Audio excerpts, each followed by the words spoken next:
甄嬛传》中有这么一个人，他是碎玉轩的救主，他因为小产过后污蔑华妃，被打入冷宫，他就是方贵人。表面而上，方贵人是为嚣张跋扈的华妃了结了一生，却不料新小主甄嬛又在碎玉轩树底下挖出了麝香。这期咱们就来唠唠这个麝香究竟是谁埋的呢？首先咱们来看新晋小主的宿舍是由皇后安排的。由于选秀当天甄嬛太出众，惹得皇上注意，于是皇后就故意把甄嬛安排在靠近皇上的承乾宫，一来给自己博一个贤良淑德的好名声，二来故意激怒华妃，先给甄嬛无故树了一波敌，三来还可以借华妃的手搞死甄嬛，以绝后患。这不，住处一安排好，华妃立马打翻了一坛老年陈醋，二话不说将甄嬛挪去了偏远的碎玉轩。简秋得知后，与皇后进行了这样一番话：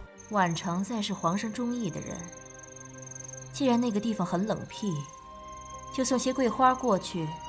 帮他添添贵气吧。别看皇后口口声声说着什么婉常在是皇上中意的人，但仔细瞧皇后脸上的表情却十分值得玩味。或许是皇后一想到甄嬛与纯元有着同款脸，不自觉的就打起了坏心思。表面上说是添添贵气，其实是为了掩盖碎玉轩里头麝香的味道。综合甄嬛怀孕之后一直是张太医照看，而安陵容送给甄嬛的舒痕胶里有大量麝香，再加上欢宜香的作用，让甄嬛感到身体不适。可张太医却没有告诉甄嬛，这其实是因为她体内有麝香的缘故。同时又因为华妃罚跪甄嬛的时候，也是张太医事先告诉华妃甄嬛的胎相稳固，跪上半个时辰不打紧，进而成功的把甄嬛小产的锅丢给了华妃。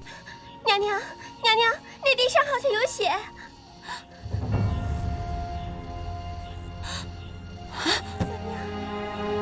怎么会这样？不是才半个时辰吗？就这样，华妃和她的欢宜香担了表面之责，因此不知情的甄嬛小产后恨死了华妃，却不知道造成她小产的真正凶手还藏在暗地里。毕竟华妃在甄嬛小产时说过，她自己也失去过孩子，知道失子之痛，不会去害别人的孩子。先不说造成甄嬛小产是不是华妃有意为之，单说在碎玉轩放麝香去谋害皇嗣，绝不是华妃所做。很明显，这一次次让嫔妃小产都是皇后在借刀杀人。最后咱再来看皇后在逼死齐妃夺走3阿哥之后，太后为了保住皇嗣，希望皇后就此放手。你的亲姐姐纯元皇后怎么死的，你比哀家清楚，连同新贵人和富察贵人2次小产一起算上，你造的孽也不少了，难道还不肯罢手吗？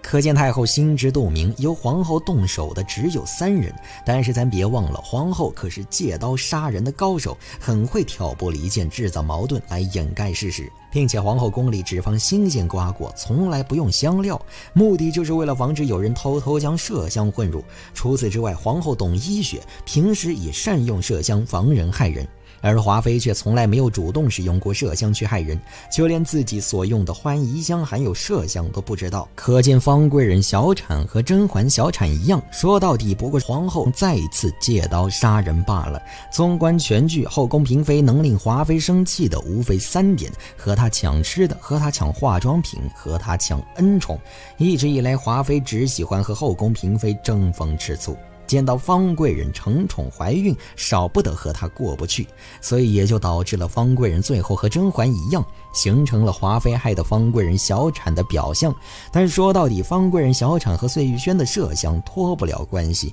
从皇后得知华妃重新安排甄嬛的住处后，皇后不仅没把麝香取出，还派人送去桂花遮盖香味，就足以说明皇后的狠毒与深谋远虑。可见华妃再一次着了皇后的套，再一次背了锅。真正害死方贵人的并不是华妃，而是皇后悄悄埋在碎玉轩那棵树下的麝香。《甄嬛传》中，皇后为什么不在宫外杀了甄嬛？当然是因为钮祜禄甄嬛的主角光环呀。毕竟甄嬛一死，这剧就该改名为《宜修传》了。但这不是本期视频的重点，这期咱们就来掰扯还有哪些原因导致皇后不敢在宫外把甄嬛麻利的解决掉。第一点，皇后轻敌了。自从甄嬛经历了纯元故衣以及婉婉泪倾后，皇后认为甄嬛已经被皇上伤透了。纵使甄嬛生下胧月之后，皇上满心欢喜去求和，甄嬛还是愿意出宫修行，不愿待在这深宫中。对于甄嬛打算出宫这件事，皇后早就猜到了。就算是皇子天意要转还，婉嫔也不肯呢。一直以来，废妃出宫就没有再次回宫的先例，加上此时甄嬛的母家全数被罚流放到宁古塔，既没有废妃回宫的先例，又没有母家撑腰，任凭甄嬛有3头6臂，也不可能重新回宫了。更何况皇后借着到甘露寺祈福为由，看到甄嬛在甘露寺被粗活累活折磨得很憔悴，皇后表示欣慰。她认为此时的甄嬛已经不存在任何威胁了，又吩咐甘露寺的姑子好好折磨甄嬛这回事儿。在皇后看来，如果让甄嬛死在宫外，还不如让甄嬛在宫外受尽折磨来的痛快。第2点，沈眉庄请求太后庇佑甄嬛，沈眉庄在甘露寺。第3点，甄嬛的死忠粉在暗地保护着她，这俩死忠粉分别是果郡王、温太医。虽说果郡王对外立着只会舞文弄墨的人设，但从果郡王的船被动了手脚还能平安回来，以及后期还可以大兵打仗来看，果郡王其实并不是一个简单的文弱书生。他不仅可以画胧月的画像给甄嬛解思女之苦，他还时不时给甄嬛带燕窝补身体。甄嬛病倒在大雪天，果郡王骑马而来，甄嬛被大野猫夜袭，果郡王成宿守在门外。这些天来，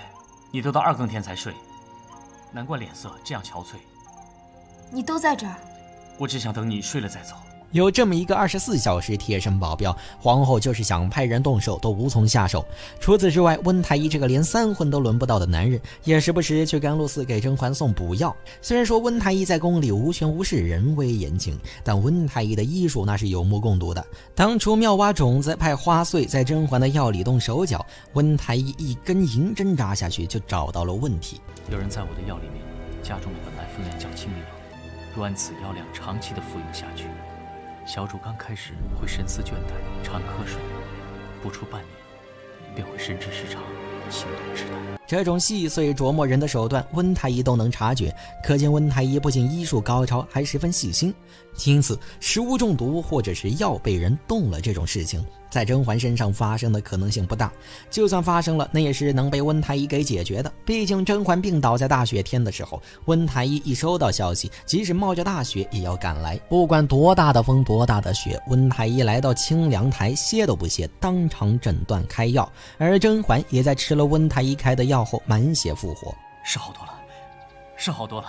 可见有这么2个死忠粉，一个保护甄嬛的人身安全不被外界伤害，一个就算甄嬛的性命出了问题也能救回。在果郡王和温太医的双重保护下，就算皇后敢动手1次，还敢动手第2次吗？要知道，如果皇后动手被查出来，那么病中还在喊着甄嬛名字的皇上，估计就不会等到2月2才上套了。综上可见，即使甄嬛脱离了女主光环，皇后也不会在宫外对甄嬛下手，她顶多也就是派华妃她嫂子折磨一下甄嬛。只可惜皇后失算了，她以为甄嬛这个废妃不会再回宫了，却没想到甄嬛离宫了，钮祜禄甄嬛回来了。《甄嬛传》中有这么一个人，他超强待机，最后还捞到了一个女儿，她就是人送外号一格殿的端妃。这期咱们就来唠唠端妃为什么选择温宜公主而不选四阿哥。第1点，四阿哥是宫中的忌讳，因为四阿哥的生母身份卑贱，并且生得丑陋，而四阿哥又是皇上酒后犯下的错。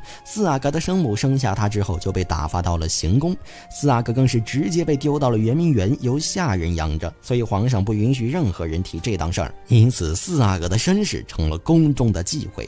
好像皇上当年还是亲王时酒醉误事，又因此事被先帝大大申斥了。当时九王夺嫡，险象环生，难怪皇上迁怒四阿哥，这是宫里的大忌讳，你就当不知道。除了不允许任何人提到四阿哥之外，皇上对四阿哥也十分不待见。哪怕皇上到了圆明园之后，四阿哥跪地求见，皇上仍然把四阿哥晾在太阳底下，见都不见。没见着皇上的四阿哥把目标转向皇后，希望皇后能为他说说话，把他接回宫里。结果简秋拦下了四阿哥，并派人把他送走了。事后简秋问皇后为什么不愿抚养四阿哥，咱们听皇后是这么说的：皇上最不喜欢的就是四阿哥，本宫抚养他又何用？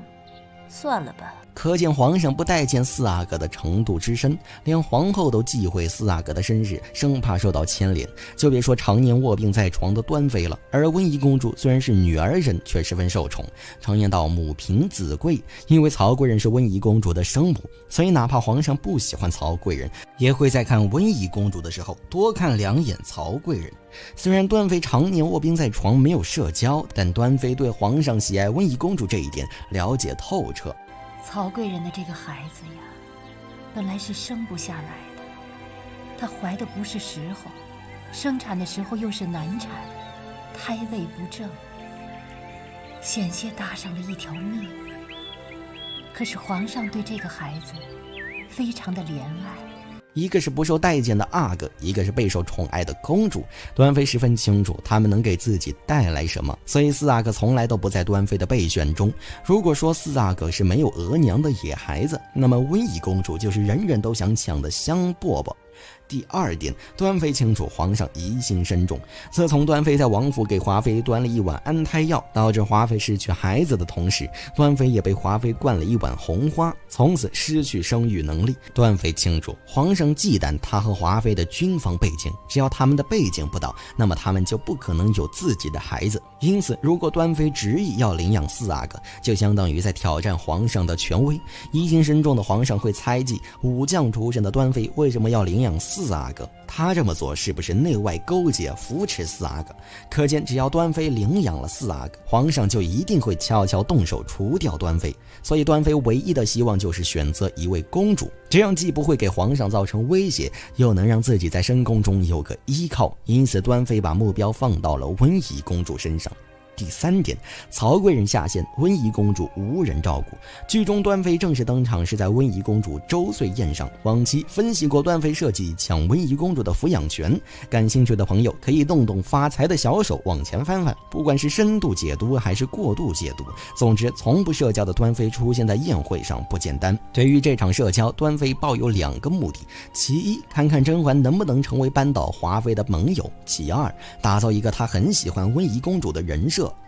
这个项圈是你的陪嫁，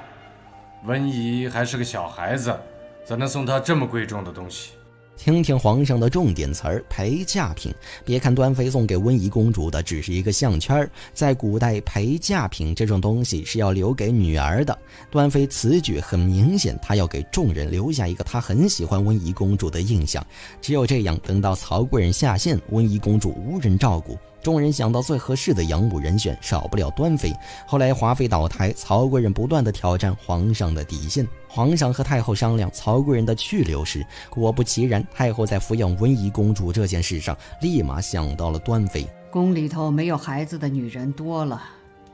哀家瞧，静妃、端妃就很好，都很喜欢孩子，未必就不如她这个生母。